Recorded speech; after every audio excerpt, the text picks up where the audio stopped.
How is everyone doing? Welcome back to another episode of The Banker Next Door. I am your host, Dr. Joe Berquist. Today, I wanted to bring everybody an episode based on just kind of like a mid-year review as to what's going on so far in 2024 from a financial perspective. And I saw a great blog post about a week ago from PCBB, and I want to bring that up and share that with everybody here today.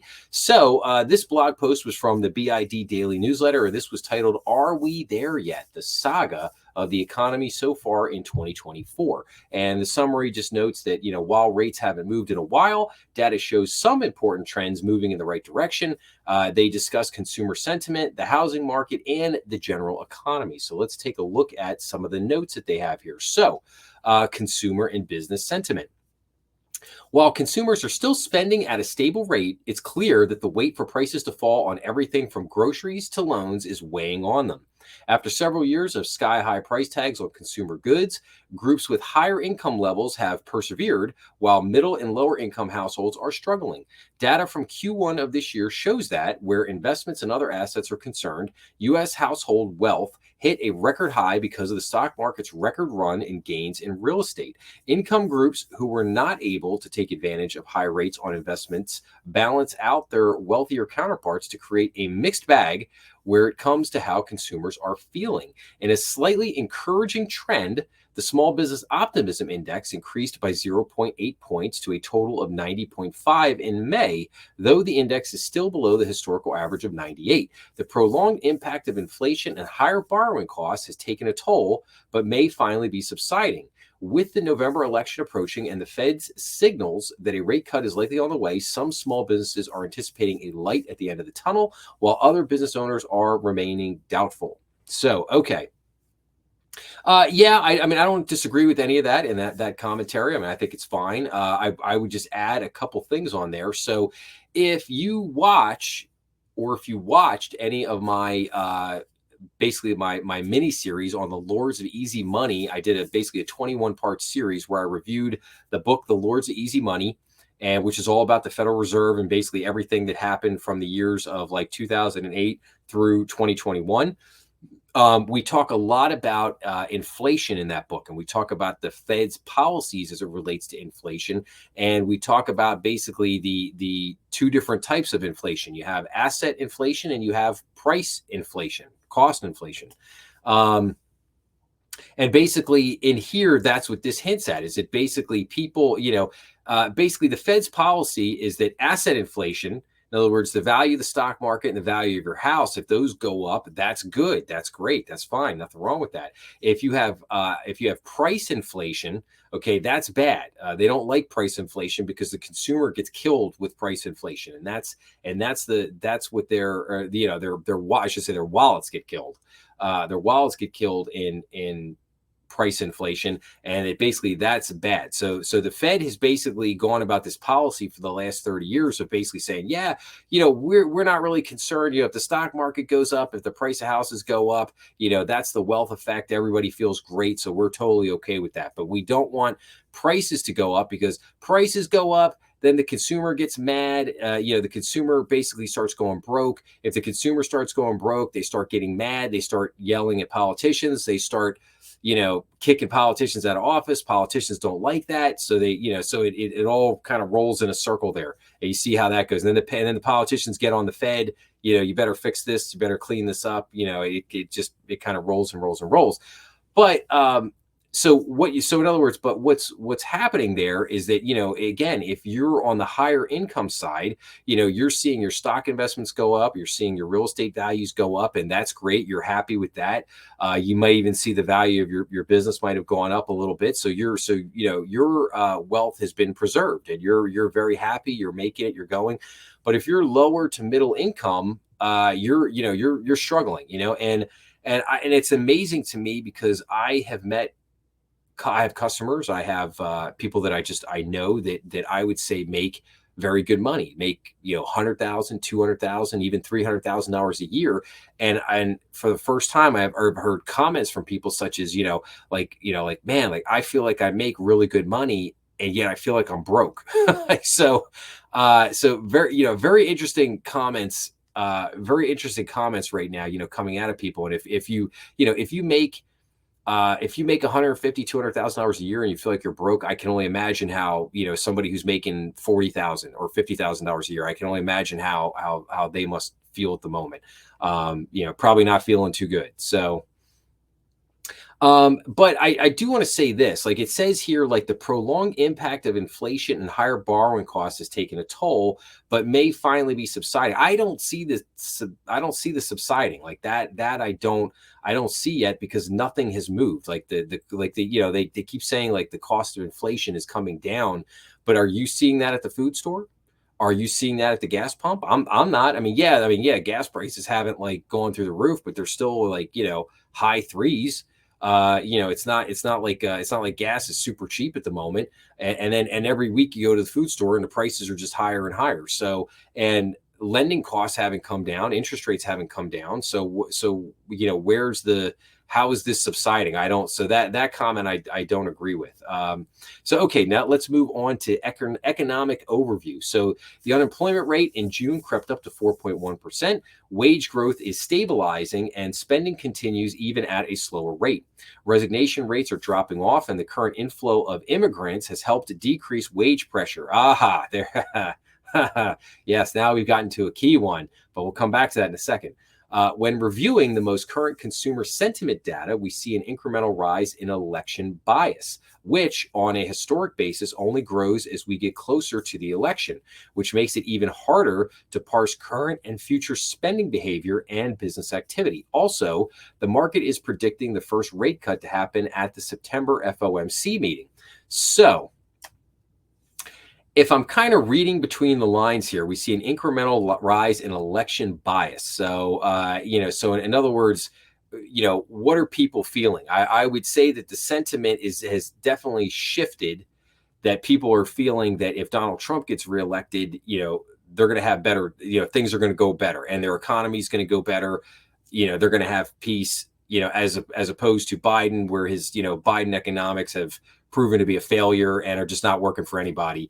And I think people have just seen that Biden's just not up to the job. So, but that's some of the election bias that's playing in there. Now, the immigration thing, let's tackle that for a second. So I have, in a past episode, I've delved into the jobs report, probably going back a few months, probably looking at the April jobs report. Now, I haven't really delved into like the May or June jobs report because it hasn't really changed that much. I mean, you're still seeing the same trends out there. Like, so you see a low unemployment rate, and yeah, you see the growth stabilizing. You see the number of job openings coming down. The workforce labor participation rate is low. It's, probably hanging around 61, 62%, something like that. And but again, the resignations have really dropped off. The whole great resignation thing is pretty much died away at this point, and people are now basically hanging on to their jobs, and certain sectors like tech. I mean, you've seen a lot of six-figure jobs in tech go away in the last year, and as well as in some other industries, certain sections of finance, things like that. So, when you break down the things in the jobs report, what are you really seeing? You're seeing that, the sectors that are heavily influenced, government hiring, where the government's spending a ton of money, healthcare, which is heavily influenced by government spending. Those are kind of your two of your main drivers right now. And then you've got, hospitality, where again, the immigration comes in. But some of the shocking things that you have in there are, the growth of good full-time jobs is negative, and all the job growth is in part-time jobs. And then furthermore, most of the jobs that have been created have gone to illegal immigrants, which is just shocking when you look at when you really drill into those numbers. It's crazy. And you have so many Americans out there right now that they're working 2, 3, and 4, sometimes 4 jobs to make ends meet and try to get by. I mean, it's kind of a crazy thing. So and the reason why I say all this is just to say that the unemployment report is nowhere near as strong as they make it out to be. but at the same, and you and I, like I said, and I reported in a previous episode that like you're finally starting to see some of the cracks with Jeremy Powell, where even he hinted in a previous press conference just about a few weeks back, where he said, yeah, maybe those headline numbers aren't as strong as we think they are. In other words, that's as much of an admission out of Jeremy Powell as you're ever going to get, as to, yeah, these numbers from the Bureau of Labor Statistics might be a little cooked. You know, but again, that leads into, for people who want a rate cut, but you look at this unemployment, you look at the headline numbers, and you're like, oh, well, they're generating 250,000 jobs every month, and the unemployment rate's 4.1%. So based on those numbers, where's the rationale for cutting rates? There is none. There is none. But if you dig into the numbers and you look at what I just laid out to you, that basically, again, all the job growth is part-time jobs. All the jobs are going to illegal immigrants.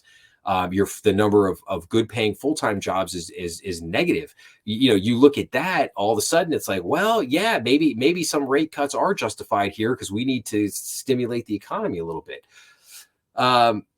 Okay, so now let's get into and again, I think there might be a very good chance that the Fed cuts at the September meeting. But again, you're talking about probably 25 basis points. You're not talking about a huge rate cut there. So okay, let's get into the last two, banking landscape. So despite rates staying high and an increase in regulatory scrutiny, banks are feeling relatively secure. In fact, financial executives are reporting few changes to their H2 plans, indicating a more stable position and more predictable data. One troubling trend to look at is an increase in credit card and auto loan delinquencies once Q2 data rolls in.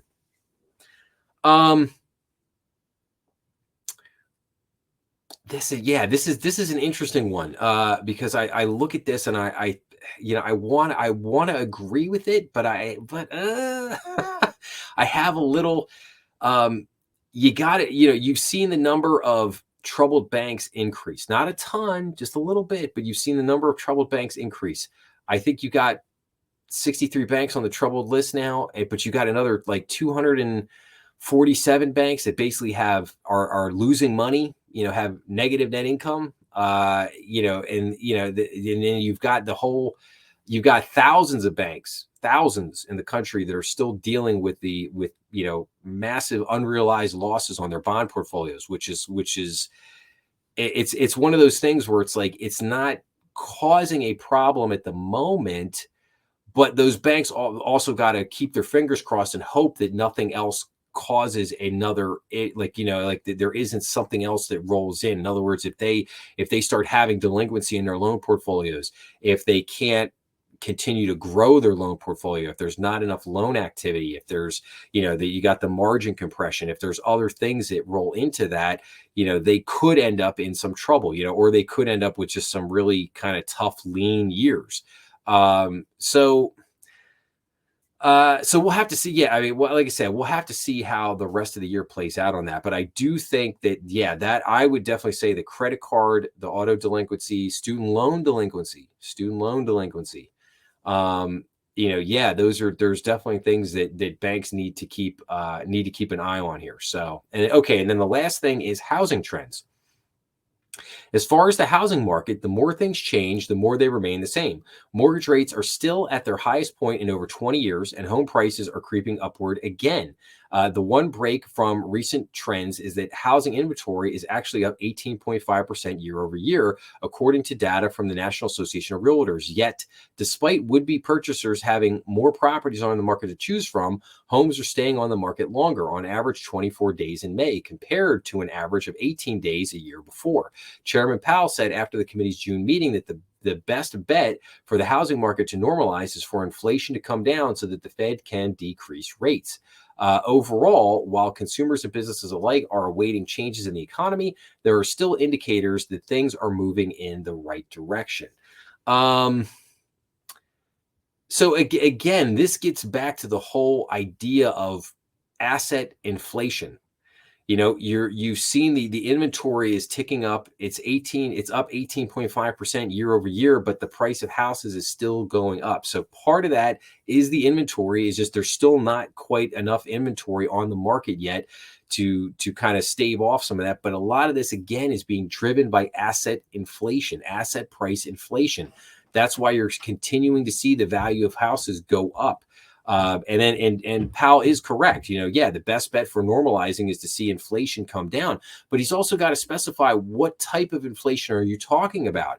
Right now he talks a lot about wanting to fight price inflation, but he really needs to also they need to fight asset inflation. Now, if we go back to what I said at the very beginning, what's the problem with that? The problem with that is that you get into the whole wealth effect thing. You get into as long as the stock market's up, as long as your house is up, it's a wealth effect. You feel wealthy, you feel good, you feel you're happy. People aren't complaining. But if you start to bring the value of houses down, people, again, that doesn't make people feel good. But I do think, it's kind of crazy. I think in a very real way, we would do good by having a housing correction at this point, because houses right now are the most unaffordable that they've been in 30 years, 35 years. And that's a big reason why, houses are still sitting on the market, because all the costs of owning a house, your utilities, your insurance, your taxes, your maintenance costs, everything that you have to spend to own and maintain a house has gone up. That hurts home affordability. It's not just the interest rate that you're paying. But you put all those things together at the same time, it makes owning a house very unaffordable. Even if you own a townhouse, or something small, or a little rancher or Cape Cod or something like that. Like, it could be, so it's just an interesting, like I said, it's an interesting, very interesting stuff to look at here, and very interesting things to note. And it's very weird. And I'll just kind of say this to wrap it up. I think it's very weird because you have a situation where things are just kind of moving along, right? Like everything, like if you own a business right now, like you might not be borrowing, you might not be putting more debt on the business, you might be trying to pay down whatever debts you have, but you're still moving along. I mean, you're still doing sales, things are still going. I mean, you might not be having the greatest year of all time, but you're certainly not having probably a bad year. You're probably making some money, keeping things rolling. You got the employees that you have, but the thing is, you're also not looking to expand. You're not. I think there are very few businesses out there right now that are saying, yeah, you know what, I can't wait to go hire another 5 or 10 employees, and we're really growing this thing. We're going to grow the top line, and I've got my expenses under control. Like, no, I think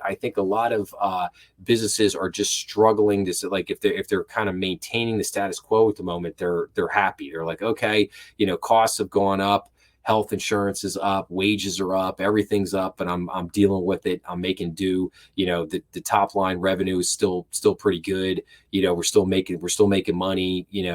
Keeping the customers I have happy, keeping them in place, and kind of rolling from there. So, and I feel like that's just like where we're at right now. It's not terrible, but it's certainly by no means is it great, but what I worry about more though is just the average everyday consumer. The average everyday consumer is just credit card debt's tapped out. They've been living on buy now, pay later.